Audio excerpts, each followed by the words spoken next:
Un autre effecteur qui est assez intéressant, c'est le Surface Effector 2D. Alors lui, encore une fois, fonctionne de la même façon. J'ai ma plateforme, c'est celle qui est en bleu ici, et je vais lui donner justement le Surface Effector. Lui aussi me donne le message d'erreur que pour qu'elle fonctionne, je dois avoir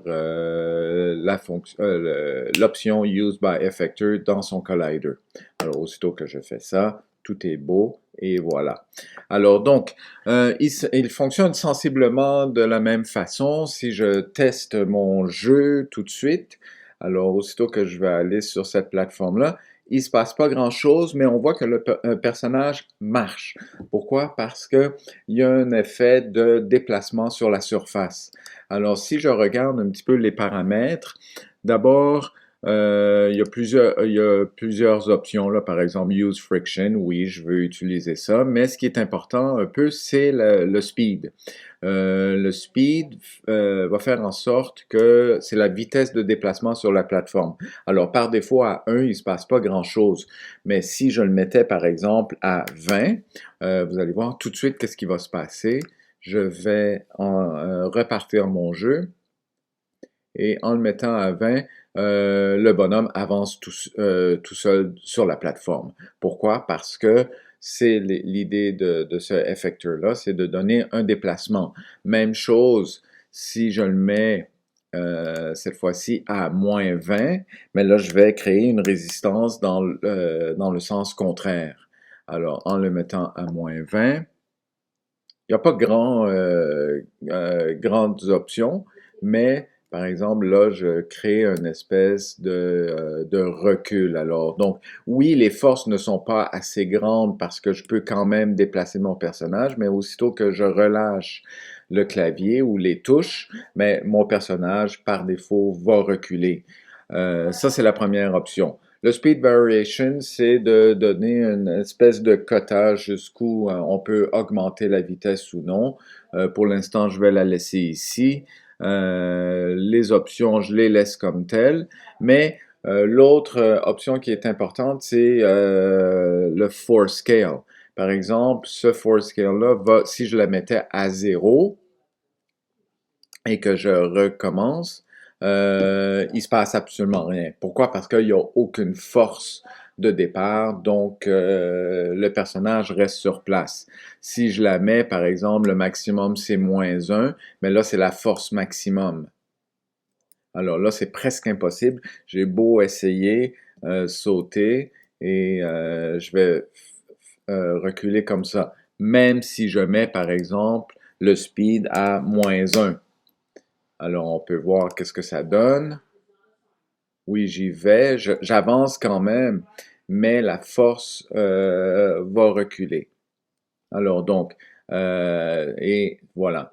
Alors, par défaut, si je fais un reset, mais on voit que c'est une force normale, alors je marche sur place. Alors donc, et ça peut, il peut avoir plusieurs utilisations de ça. Si, par exemple, je change un petit peu le degré de la rotation de ma plateforme, si je la mets par exemple comme ça, je vais la déplacer ici. Alors là, je peux vraiment créer l'effet de l'escalier roulant, par exemple.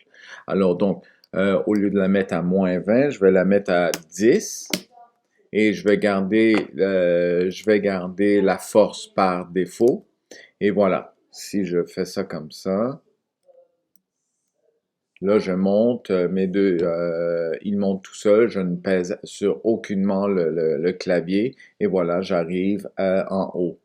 Même chose, si je la mets par exemple, je pourrais décider d'exagérer le speed et la force. Alors là, tu sais, dans certains cas, c'est sûr que c'est pas pour toutes les situations, mais voilà ce que ça va donner. Tu sais, la force est tellement forte que je revole.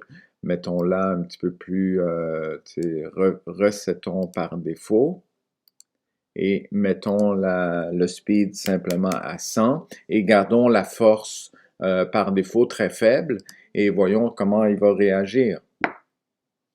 Alors voilà. Alors là, c'est comme une trampoline ou c'est comme, tu sais, euh, un effet de propulsion.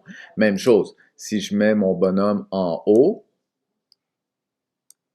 et je vais descendre ça un petit peu finalement, et que je le mets par exemple à -100, mais là je peux recréer l'effet toboggan par exemple. Alors donc je m'en vais vers, et voilà, si je descendais cette plateforme-là, mais là j'aurais vraiment l'effet désiré. Alors donc c'est un effecteur qui peut être assez intéressant. Alors voilà, je réessaye.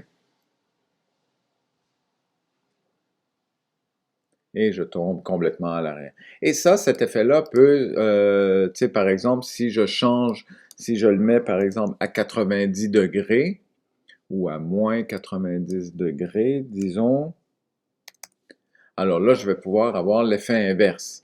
Alors, si je m'en vais avec mon personnage, OK, là, il faut dire qu'il faudrait que je le mette à 100 ou à 20, disons. Là, j'ai comme pour grimper sur un mur, ça peut être intéressant. Tu sais, si je m'éloigne, je peux grimper à la verticale. Alors donc, les possibilités sont quand même assez immenses avec cet effecteur-là. Et je vous invite à explorer les autres options, là, mais grosso modo, c'est l'idée. Alors, on se voit au prochain.